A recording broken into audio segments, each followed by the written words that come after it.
What is up, my Squirtleites? It is I, your king, welcoming you to a brand new Let's Play.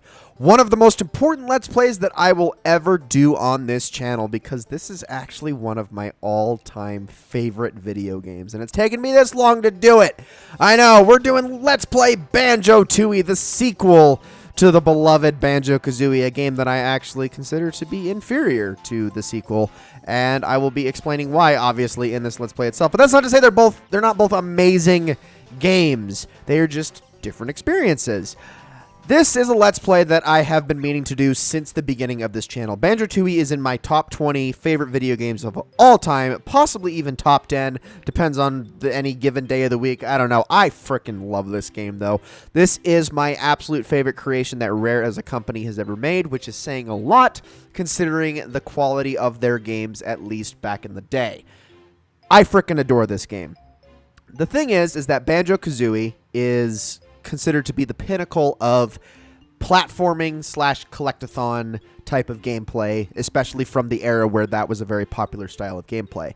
Banjo-Tooie is that, but it is more of an adventure game than it is a platformer game. And me personally, I lean in the adventure game direction a lot more, so it clicks with me just a little bit more.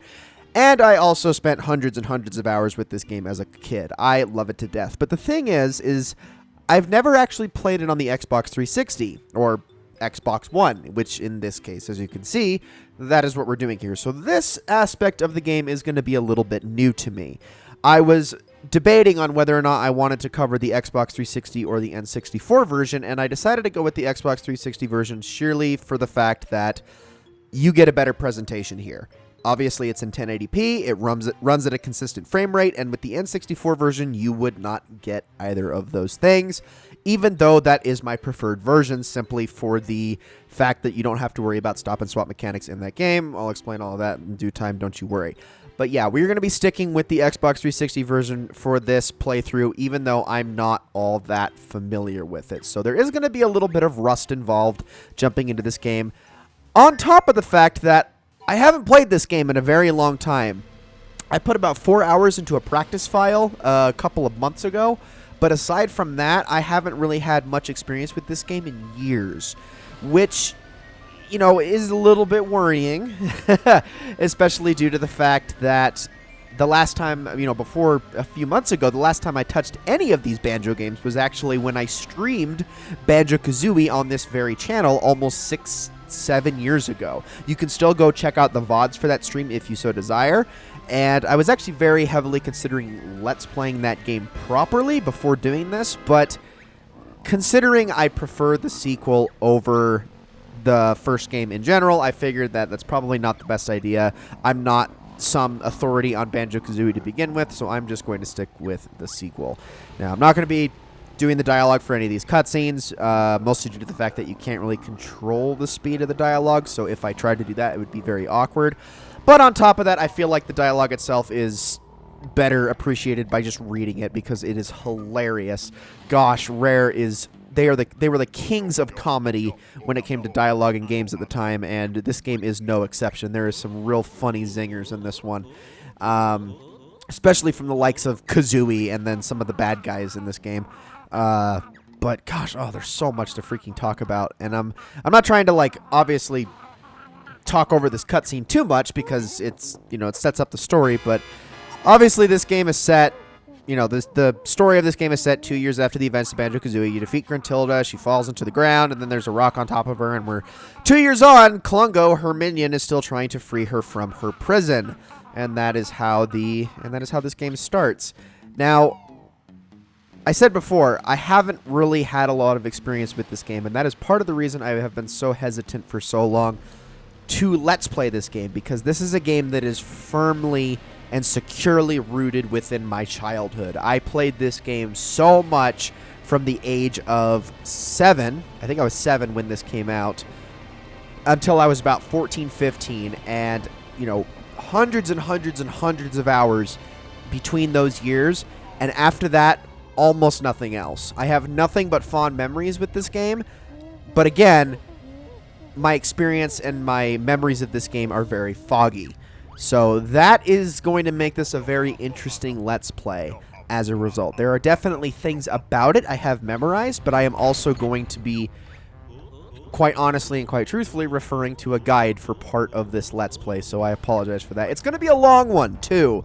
This game is quite a doozy, if I'm being honest. There's a lot of exploration and some very big levels involved.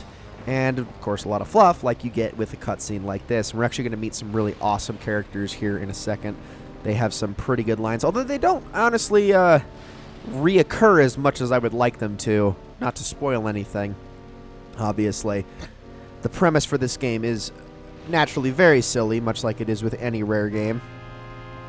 But we got our driller coming through here, and then we're going to meet two characters who are new to this game entirely. Also, I love I honestly admit, they actually handled that effect a lot better in this one. Blobelda, what a name. Also, that's not her, obviously. It's the one you're about to meet here in a second. Which, that is so free. This game is like, there's definitely aspects of it that I can see nowadays people going like, wow, that's like offensive. But it's just, it's what it is, and it's so funny. It's definitely a product of its era, but in all of the best ways, in my opinion.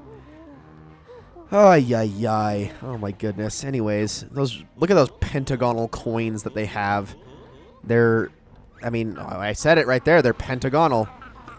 Anyway, so who's the scapegoat that we're going to send outside to explore the really loud noise that just occurred? Of course, it's Mumbo. Look outside, back in minute. I love his dialogue. And what? Oh, okay, he's just going to vanish out of thin air. Wonderful.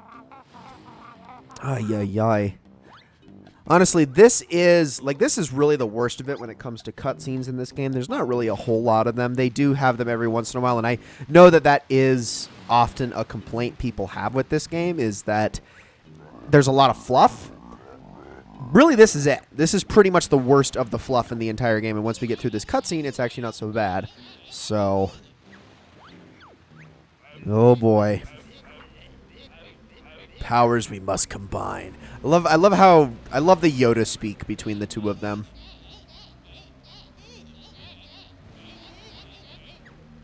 Also, I actually love the little dialogue in the book itself. Wait, what is the other one? BK Brew? Hello? Are we gonna just ignore that other page? No? Okay. I'm very surprised that they don't, like, take the rock and throw it somewhere. They just let it explode in midair. Like, the Banjo's house is, like, within, you know, within earshot from here. You could just chuck the rock over there and destroy it. Oh, boy. Here we go. So, fun fact, because I grew up on this game and not its predecessor, this is the Grunty that I know super well, is the bony-looking skeleton Grunty right here that you get to see. When I first saw Grunty in Banjo-Kazooie for the first time, Gruntilda, I was totally taken aback. I was like, what the heck is this monstrosity? And it, you know, as a kid, I didn't even correlate the two at all. I was like, is it like some, like, a different character? Do all the witches in this universe look like that? No, it's the same character. It really is. Of course, we get Gruntilda's textbook token rhyming dialogue here, which is just wonderful. There's so many clever ideas they come up with in this game. It's just fantastic. I know a lot of people consider this humor very dated. I still love it. It's, like, not just for nostalgia reasons. I still think it's very funny. Also, I guess right there they do confirm that Mumbo's flesh is in fact gone, but only on his head. Wow, what an effect. Oh my gosh. This is like perfect timing too, because we're just getting into my Star Wars Episode 1 Racer Let's Play Redux, which is also a remake of a Nintendo 60, or I guess a remaster of a Nintendo 64 game, but upscaled. So those two games, you know, juxtaposed together, I will admit it's very interesting to look at the presentation. I still stand by what I'm saying in that Let's Play, and what I'll say here is that even though the games are ugly, they're also at the same time charming, colorful, and they have a lot of, well, I guess what's the word is charm. They have a lot of charm to the way that they look. Anyways, Gruntilda is about to blow up the house, so this is going to be bad. No joke. Look. Can't. Spell coming. I like how she just takes forever to charge this thing up. Seriously, it's been like 15 seconds already.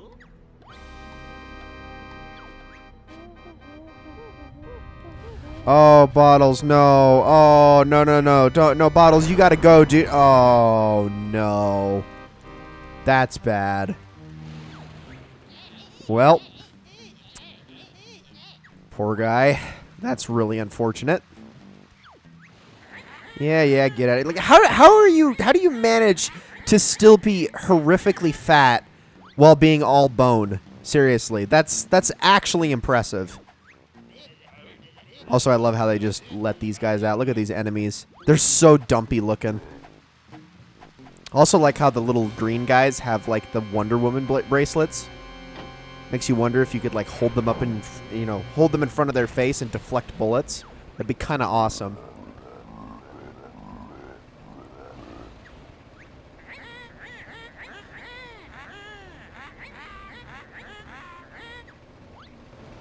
Gosh, she mistreats this guy so bad.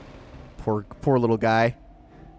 He's like the definition of minion, though, so of course he gets it. Anyways, it's the next morning, and it's all nice and sunny, and we're just going to pretend that nothing bad happened, right? Or did the weather just immediately clear up as soon as they left because they bring gloom and doom with them everywhere they go? Uh-oh. Oh, Mumbo's head hurts. Look at our house! No, seriously, though. Well, at least everyone got out safely. Hey, speaking of that, where's Banjo's sister, by the way? Where did she end up going? Hang on, where's Goggle Boy? Uh-oh. Oh, no. Oh, he's been cooked. Oh, well. Fried mole, anybody? I don't know how that's going to taste, but... Oh, boy. Uh-huh. Much unwell indeed. Oh, boy. Here we go. He's kicked the bucket. Oh, my gosh. We're already starting right off the bat with killing a character.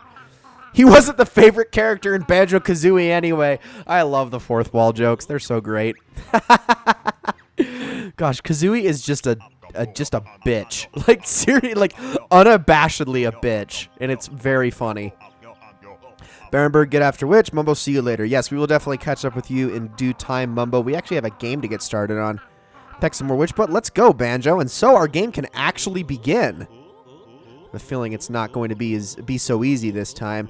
I mean, it depends on what you qualify as easy. I would say when it comes to actual gameplay mechanics, this is an easier game. When it comes to figuring out what the heck you're actually supposed to be doing, and when it comes to exploration, this game has Banjo-Kazooie beaten by a mile. Alrighty, so welcome everybody to Spiral Mountain once again. Some things have definitely changed from the first time we were here in Banjo-Kazooie. For the most part, Spiral Mountain is now, instead of a hub world, more of a tutorial level this time around. So you can actually get reacquainted with some of your abilities from Banjo-Kazooie, all of which you have right from the get-go in this game. What I love about this game, one of the absolute best things you can ever do with a sequel is, and honestly one of my biggest criticisms of games like Metroidvanias, is that they don't take away all of your abilities that you got in the previous games. You just have them all right off the bat. I can do the Talon Trot right off the bat. I can shoot eggs, which I don't actually have any, so let me grab those really, really quickly. And they also come in egg nests this time as opposed to individual eggs, so you can stock up on those very quickly. You can fire those. You can poop them out. Well, actually, I didn't mean to do the jump there. Hold on. Let's do, I think it's, is it this one? There we go. Okay, yeah, getting acquainted to the Xbox controller is going to take me a little bit. You can also do the drill peck. You can also do the butt stomp. You can do the double, or the super jump, all those sorts of things. And also, Banjo has a much better moving B attack than he did in the first game. He had this like really weak like claw attack that he would just kind of flail his arms at. No, now he like does this roll, and it's awesome. It's a way better attack than what he had in the first game. You can also go around to each of these molehills, and then Bottles will kind of, like I said, reacquaint you with each and every one of the moves in case you've ever forgotten them. You can also try out the shoes from this game, or from the first game.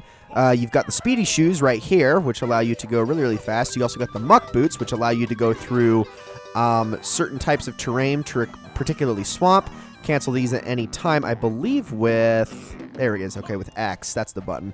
And then, of course, you can also go up the mountain itself, which the bridge is out, but if you can actually make the jump, you can actually climb up the fallen bridge and use that to climb into Gruntilda's old lair. And I will actually be showing that here really quickly while we walk around and, again, get reacquainted with the controls in this game. I need to get reacquainted because I'm so rusty when it comes to this game. Oh, my goodness. The camera in this game is handled so much better than it is in other 3D platformers of the era, though. Like, my goodness. Did such a good job. Like, it's actually, like, pretty modern camera mechanics, which I adore. So, first things first, you actually do have the flight pad, which you can just use straight away. And you press A to go up, and you can also press, I think, X, yes, to shoot yourself forward. All of these will consume feathers the longer you press or hold said abilities. But if you head into Gruntilda's lair itself, like I just missed it right there. I was hoping to actually get that. Hold on, let me see. Can I actually recover here? Nope. Okay, not quite. Let me get back up there. My bad. This is going to be a little bit of an extra long first episode while I get reacquainted with everything. But I want to at least show Spiral Mountain in its entirety before we start jumping on into the game proper here. Because, my goodness, there's so much to talk about. This game is long. Like I said, it's very long. In fact, it is an early definition to a lot of people of what you would consider bloated by some because of just how much there is to do in each given level.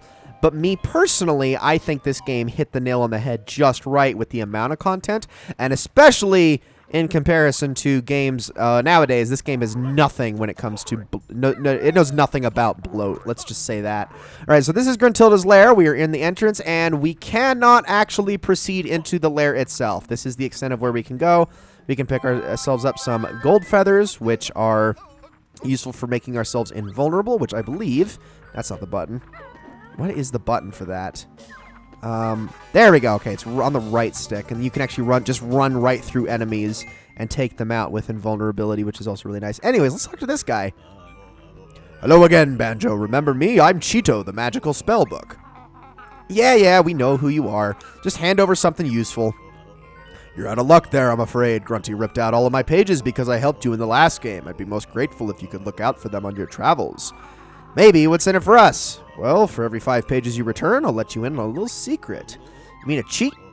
Well, I'm not called Cheato for nothing. So, we need to actually collect ourselves some Cheato pages, of which there are several throughout the game. These are going to give us little bonuses. So there are... I should mention, there are, like, the cheats that Cheato will give you in this game, and then there's, like, actual cheats, which one of those can actually be gotten right here. Now, I'm actually going to show the other way you can get this, because I haven't shown this ability yet. All you have to do is hold A, and then you'll launch yourself up, and you'll be able to grab that Cheato page right there. Well done! You found one of my pages, or missing pages, excuse me. Collect 5, yeah, you already told me that part. Alright, but there's the cheats that Cheato will give you, which are more like bonuses, I should add. And then there are the actual cheats that you can, like, look up online that just break the game in half, like unlimited health and unlimited eggs and things like that. So there's definitely a clear difference. Those sorts of cheats you will not be able to obtain in the game, but you can certainly look up those cheats on a guide somewhere. They're readily available on the internet, and obviously somebody had to figure them out some way back in the day. I mean, that's how we did it back then. We actually had cheats. We didn't have to frickin' buy DLC or unlock things in an item shop to be able to do all the cool stuff that you want to do in a video game to break it in half.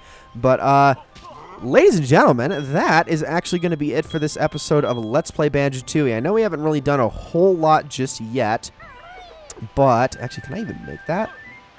I don't think we can make that, yeah.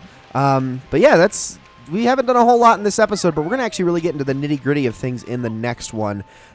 This is a long Let's Play that we have ahead of us, so I want you guys to strap in. We're going to have a lot of fun, and like I said, I am going to be a little bit rusty, and I am going to get lost here and there because... as much as I adore this game, I am not as well acquainted with it as I am with some of my other most favorite games. It's definitely been lost on me in years past because I'm an old-ass fart. So, thank you all so very much for watching. I hope you all enjoyed this episode very, very much, and I will see you all in the next one.